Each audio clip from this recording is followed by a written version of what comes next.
There's two types of miners in this world, right? There's two types of agents in this world. We're agents. We're mining. We're prospecting. True or true?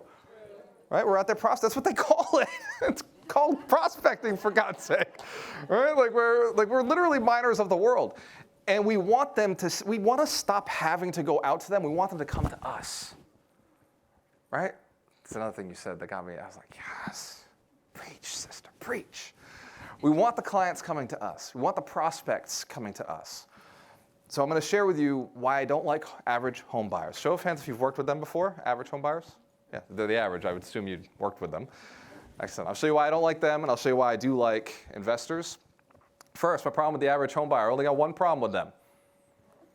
They only buy one house every 7 years. That's my only problem with them. I don't mind that they don't care about how much cash flow. They just boom. I'm going to work with you, agent, and you are transactional for me in my life. I'm going to see you one time, and then I'm out. That's not the premise of a good relationship, is it? No. So I said I got tired of that. Now, the average real estate investor wants to buy 7 houses every single year. And the only reason we stop buying houses is we either run out of money or we run out of deals. True or true? Every investor you ever meet is like, call me if you got something. Every investor you ever meet will be like, you got an off-market list? Who's heard that? Yeah. What do they want? They want more deals. They want more deals. And the only other time they'll stop buying is they run out of, say it. Money. That's right. Money, capital, moolah, whatever, dinero, what do you call it, what you want? The greenbacks. So this training is something we call realtors working with investors. Because when the market turns, there's only one client that is guaranteed to still exist. That's right. They're the only ones who know how to buy in a market like this. The interest rates go up, investors are like, I don't give a shit. Numbers changed, but I'm still submitting an offer. The only way to buy real estate is if you submit in. The only way for a buyer ever to work with you and close on a deal is if they submit a. So we want to work with people who submit offers. I was asked last night, right? Trish, you asked me, you said, well, what about these investors that they submit these lowball offers? What do you do? I said, Trish, I submit the fucking offer. How many more do you want me to send? I'll send them all. And I do it in a simple way, right? I don't write up the whole offer. I send an email. And by the way, I apologize. Is it okay if I swear? I'll stop. I'm going to tone it down. I can? Let's give Karen a round of applause. She's the best ever. I love her. I'm from Boston. It's like censoring goodness. It's like you don't want to take the flavor off the pizza, So there's two types of investors. We're all familiar with them. First, you've got the prospect. Love prospects. Prospects are actual buyers who actually close on real estate. And they buy 3, 4, 5, 6, 10 houses. My biggest year, most houses I ever bought was 24, no, it was more, 30 deeds in a single year. Who'd love to be my agent? Right? And I'm not even my own agent. I'm a licensed agent. I don't close my own deals. Right? Trish's like, call me. Let's go. I love prospects because they're actual buyers. Sorry, I thought that I'd put up there. They're actual buyers who are ready to buy real estate now. Always ready to go. And then there's the suspects. Now, look at these two words. Yeah, exactly, right? You got suspects and you got prospects. And suspects look the same, sound the same. They practice the same words. I'm thinking about submitting an offer. Oh, I like that sound. Thinking about submitting an offer is not something an investor says. Investors say, can you please put this offer in? Suspects say, I'm thinking about submitting an offer, because suspects are investor wannabes that keep you busy, buzzing around, looking for deals. They're not yet ready to buy, and I use the word yet very intentionally. They're not yet ready to buy, because every suspect eventually turns into a prospect if they have the right knowledge, network, and accountability. Knowledge, network, and accountability. Every suspect eventually becomes a prospect. I was too once a suspect. They say every master was once a disaster. True or true? All right?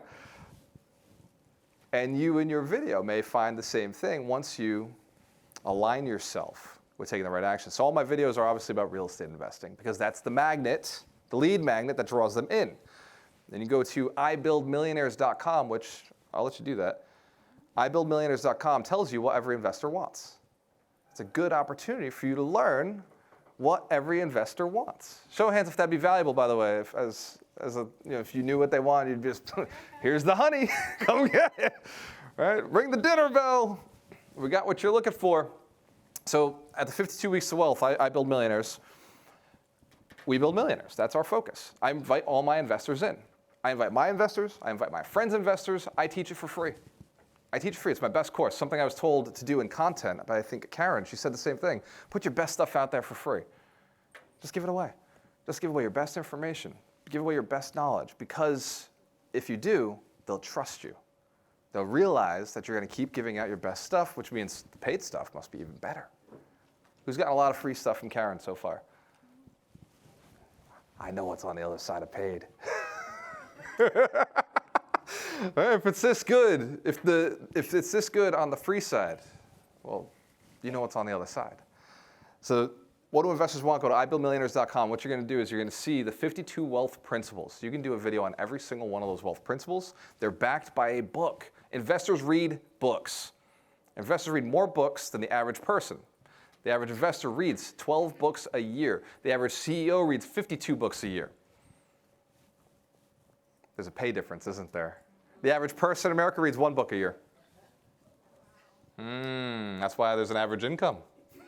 Because there's an average reading amount. I'm not saying this knowledge alone is valuable. It's not. Right? Knowledge is just knowledge. Because it's like knowledge is power. Who's heard that? Knowledge is power. It's like a battery. Imagine a Tesla battery sitting on the parking lot. Just a battery. That's knowledge, right? Now, I'm not saying knowledge is one of the three pillars to building wealth, to building millionaires, helping people buy real estate is you need knowledge. But one of the other pillars is your network.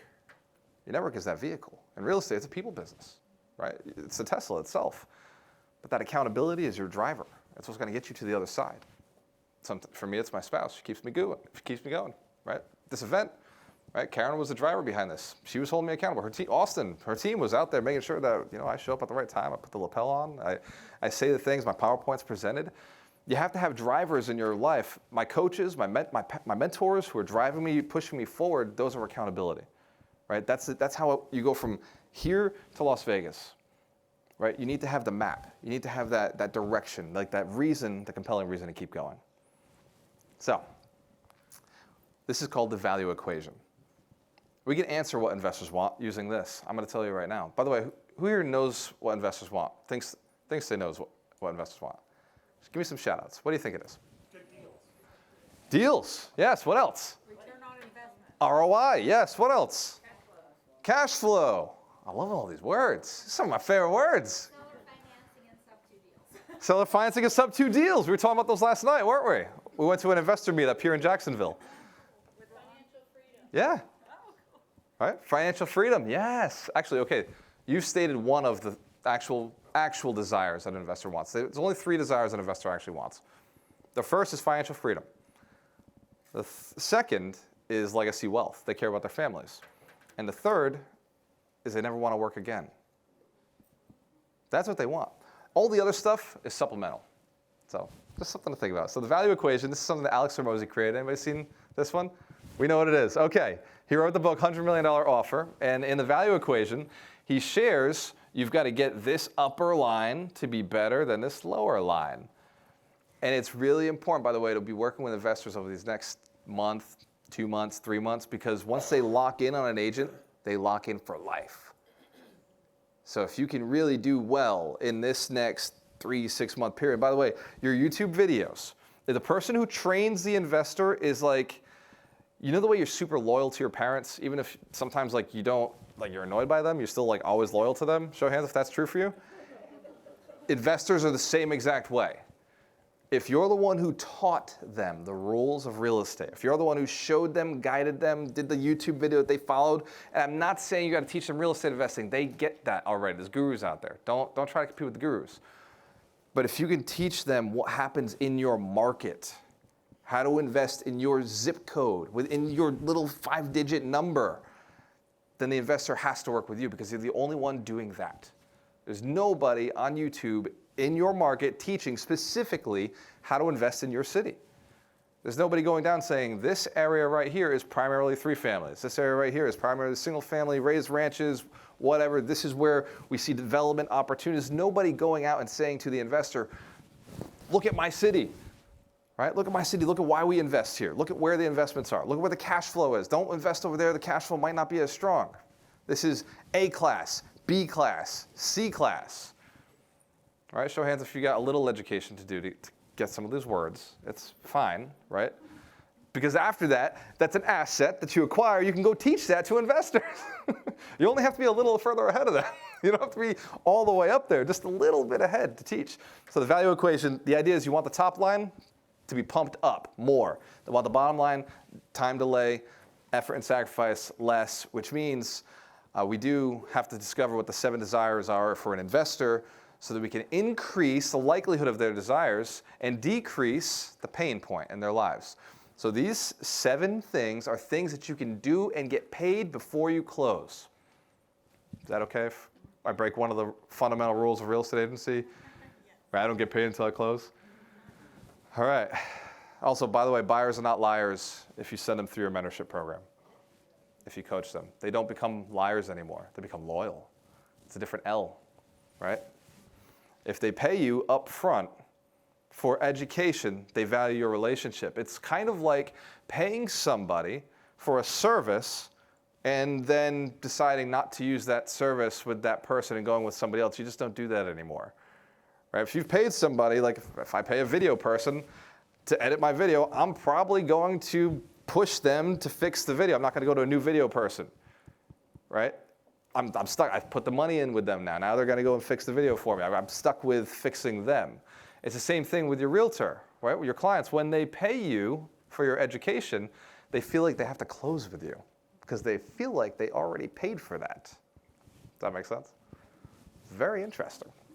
Exclusive off-market lists. I know we're all thinking, well, I can't do that. If it was off-market, I put it on market. As soon as I got out there, I would take it on.